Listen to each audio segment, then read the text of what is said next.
नमस्कार दोस्तों, हस्तरेखा पार्ट 3 में आपका बहुत बहुत स्वागत है। और आज हम बात करेंगे मुख्य रेखाओं के अलावा जो जीवन जीवन रेखा, मस्तिष्क रेखा, हृदय रेखा, भाग्य रेखा, संतान रेखा, विवाह रेखा, संतान रेखा के अलावा और कौन कौन सी मुख्य रेखाएं होती है जो हमारे जीवन पे प्रभाव डालती हैं।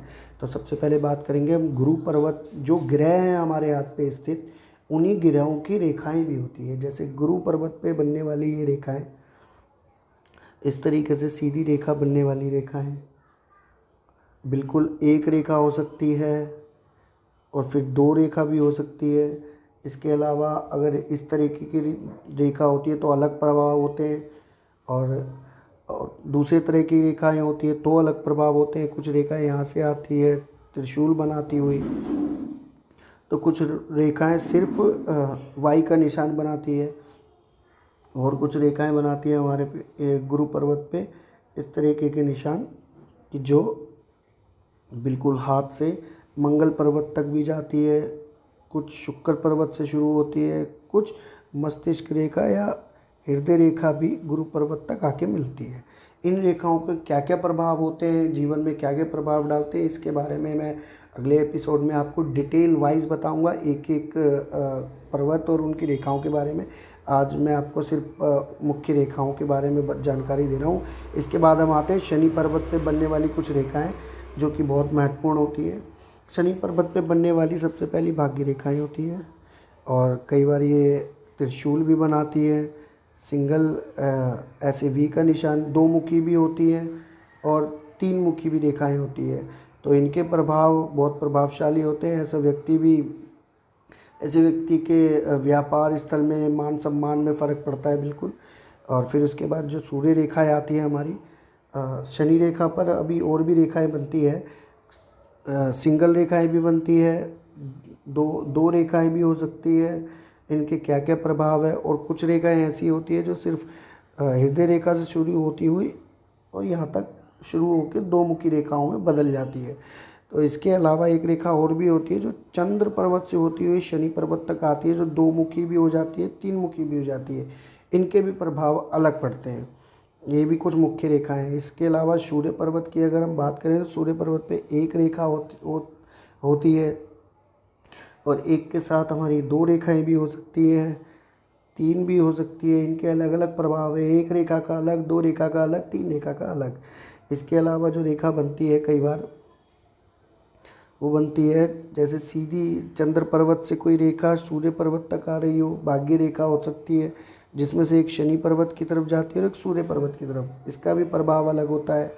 और कुछ रेखा सीधी भाग्य रेखा सूर्य पर्वत तक आती है, बिल्कुल दिखाती है।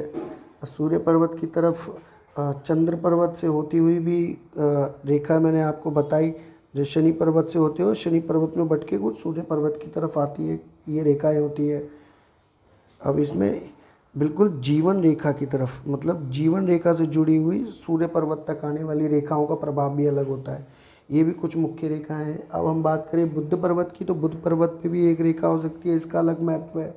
इस पे दो रेखाएं हो सकती है, तीन रेखाएं हो सकती है। इनका क्या प्रभाव पड़ेगा उसके बारे में भी बात करेंगे हम। ऐसा व्यक्ति बुद्धिमान होता है, व्यापार प्रगतिशील ले आता है ऐसे व्यक्ति। इसके अलावा बुध पर्वत तक आने वाली रेखाएं, जीवन रेखा से बुध पर्वत तक आने वाली रेखाएं होती है।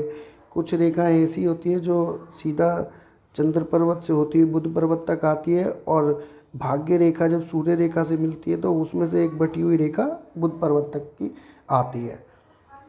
तो इसमें जब आती है तो कुछ बात करते हैं हम मंगल पर्वत, चंद्र पर्वत की, कि चंद्र रेखाएं किस तरह की होती है। चंद्र रेखाएं यहाँ से शुरू होती है, यहाँ पे हो सकती है इतनी इस तरह की। ये विदेश की रेखाएं होती है, विदेश भ्रमण की रेखा है। विदेश में काम करने वाले व्यक्ति की पढ़ाई की किस तरीके से उन पर प्रभाव पड़ेगा, उस तरीके की रेखाएं होती है। अगर ये रेखाएं ज़्यादा लंबी हो तो इनका प्रभाव अलग होता है।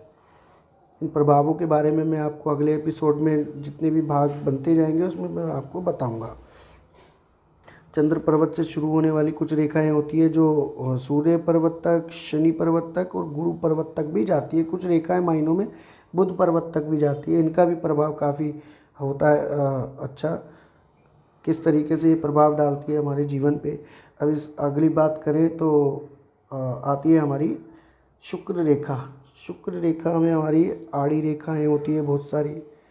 इन रेखाओं का इतना ज़्यादा अच्छा महत्व नहीं माना गया है, क्योंकि इनसे ज़्यादा जो अच्छी रेखाएं मानी गई है खड़ी रेखाएं।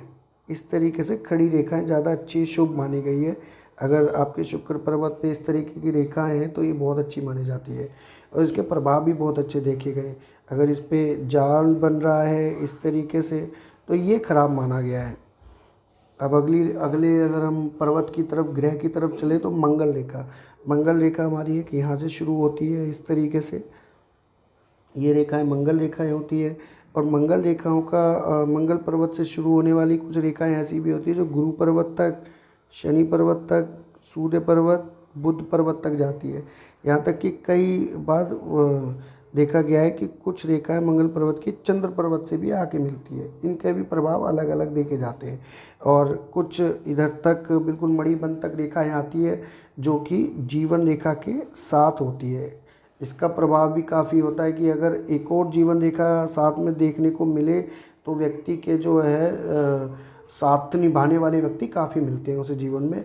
संघर्ष तो होता ही है लेकिन उन्हें उनका साथ निभाने वाले व्यक्ति अधिक मिलते हैं। अब बात करें हम राहु रेखा की, तो राहु रेखा किस तरीके से देखी जाती है। ये हमारा राहु पर्वत होता है, ये वाला हिस्सा, और ये हमारी जीवन रेखा।